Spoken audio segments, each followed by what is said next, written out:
اور پھر ان کا کیا مقدر ہوگا جو غسل کے لیے سیدہ پاک خاتون جنت کے لیے آ رہی ہیں۔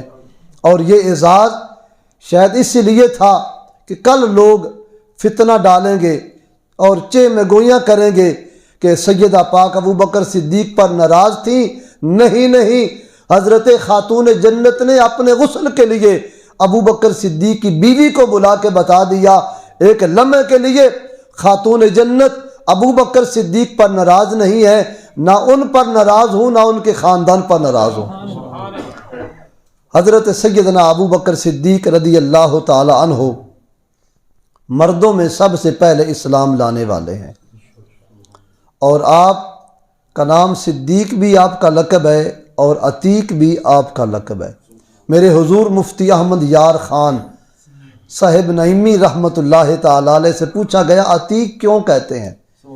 بہت ساری محدثین نے توجیحات پیش کی ہیں، اور ایک مفسر نے یہ بھی لکھا ہے کہ حضرت ابو بکر صدیق کا پہلا نام عتیق ہی رکھا گیا، کیونکہ جب آپ ابھی دنیا میں نہیں آئے تھے تو آپ کی والدہ کے یہاں جو بھی اولاد ہوتی وہ فوت ہو جاتی، تو حضرت ابو بکر صدیق پیدا ہوئے تو آپ کی امی جان کعبۃ اللہ میں ابو بکر صدیق کو لے کے آئیں اور عرض گزار ہوئی، اے رب العرش یہ بچہ موت سے آزاد کر دے، میں اس کا نام عتیق رکھتی ہوں۔ سبحان اللہ۔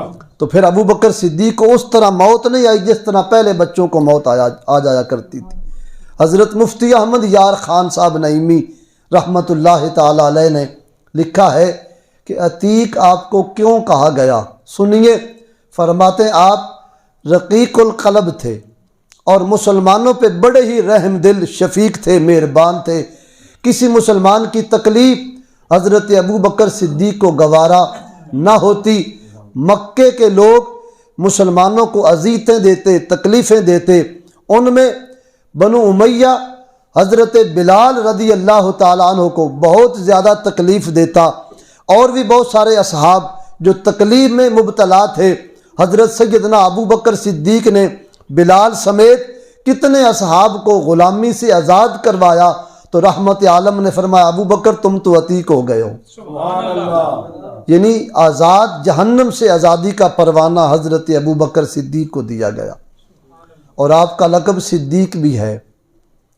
یہ مفتی احمد یار خان کا حوالہ دوں تو پھر بھی ٹھیک ہے، حضرت شیخ عبدالحق محدث دہلوی کا حوالہ دوں تو پھر بھی ٹھیک ہے، پر میں مولا علی کی بات کرنا چاہتا ہوں۔ سبحان اللہ۔ حضرت حیدر کرار مولا مرتضیٰ علی شیر خدا، آپ قسم اٹھا کے فرمایا کرتے تھے سنو لوگو، ابو بکر وہ ہیں کہ جن کا یہ لقب صدیق آسمان سے آیا ہے۔ سبحان اللہ۔ یہ حضرت حیدر کرار علی مرتضیٰ نے اس پر گواہی دی ہے کہ آپ کا لقب صدیق آسمان سے آیا ہے۔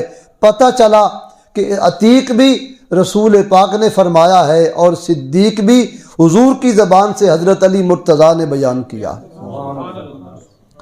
حضرت سیدنا ابو بکر صدیق رضی اللہ تعالی عنہ جب سے حلقہ بگوچے اسلام ہوئے ہیں تب سے لے کے وفات تک، وفات سے لے کے آج تک، قیامت تک ہر وقت حضور کے ساتھ رہے، اور یہی وہ پہلے شخص ہیں جنہوں نے کلمہ پڑھنے کے بعد فوراً علل اتصال اسلام کی تبلیغ کو عام کیا ہے۔ کلمہ پڑھ لیا اور حضور سے جو دین سیکھا، اپنے گھر میں آپ کا بڑا گھر تھا، بڑی حویلی تھی، اور اپنی حویلی میں جا کے جو قرآن شریف کی آیات نازل ہو چکی تھی حضرت ابو بکر صدیق نے یاد کی اور اپنے گھر میں جا کے تلاوت قرآن کرتے تھے، بلند آواز سے پڑھتے تھے، اور آپ کا قد مبارک دراز تھا، گوشت اتنا زیادہ، آپ فربا موٹے نہیں، دبلے پتلے تھے، گندمی مائل سرخی آپ کا رنگ مبارک تھا، اور آپ کی انگلیوں کے گائیوں میں اتنا گوشت نہیں تھا، اور قد مبارک لمبا ہونے کی وجہ سے ہمیشہ اپنے آپ کو حضور اقدس صلی اللہ علیہ وسلم کے سامنے یوں جھکا کے رکھا کرتے تھے۔ قد چونکہ لمبا تھا اور یہ چاہتے تھے کہ قد تو لمبا ہو گیا، اب میرا سر حضور سے بلند نہ ہو، سر کو ہمیشہ نیچے رکھتے تھے۔ حضرت ابو بکر صدیق کی یہ ادا حضور کو بڑی پسند تھی۔ سبحان اللہ۔ حضرت سیدنا ابو بکر صدیق نے کلمہ پڑھا، اپنے گھر میں چلے گئے۔ علماء نے لکھا ہے کہ یہی وہ پہلے شخص ہیں جنہوں نے مکہ کی سرزمین پہ بیت اللہ کے بعد سب سے پہلی جس بندے نے مسجد بنائی ہے ان کا نام حضرت ابو بکر صدیق ہے۔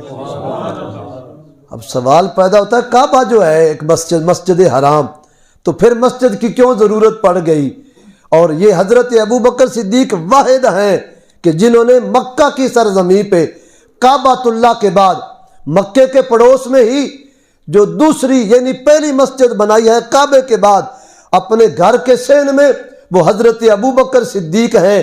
آپ نے حضور سے اجازت چاہی قرآن شریف پڑھنے کے لیے اور اپنے گھر میں مسجد بنائی، اور اپنے گھر کے جو برآمدہ تھا اس برآمدے میں مسجد کو متعین کر لیا، اور وہاں حضرت ابو بکر صدیق بلند آواز سے قرآن شریف پڑھتے تھے، اور گزرنے والے گزرتے گزرتے رک جایا کرتے تھے۔ سبحان اللہ۔ لوگوں کا جم گھٹا لگ جاتا، حضرت ابو بکر صدیق بات کرتے کرتے ان کو پیغام اسلام دے دیا کرتے تھے۔